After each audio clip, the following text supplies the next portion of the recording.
de pe trepte, de pe trepte. Pentru sângele vărsat. Iliescu arestat pentru sângele vărsat. De ce trebuie arestat Iliescu?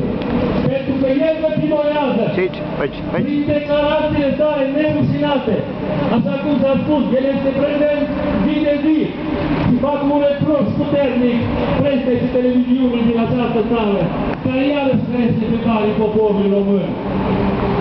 Buzunarele televiziunilor iarăși în România se sparge aurul pe care îl sub din poporul român. Haideți, domnule, haideți, domnule. Închei clipa aceasta. Iliescu arestat pentru sângele vărsat! Iliescu arestat pentru sângele vărsat! Iliescu arestat pentru sângele vărsat! Iliescu arestat pentru sângele vărsat! Iliescu arestat pentru sângele vărsat! Trebuie și demisia! Demisia! Demisia! Demisia! Demisia!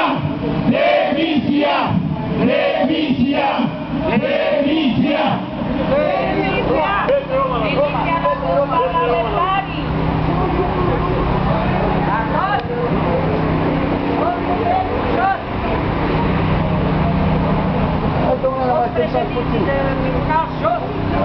De ce trebuie arestat Petre Roman?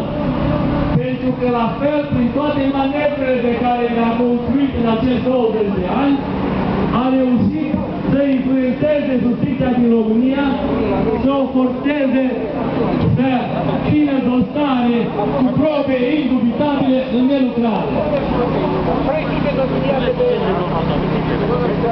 Domnule, mai băgați un cam la muzică. Mai băgați un puțin... Domnul Iorașcu.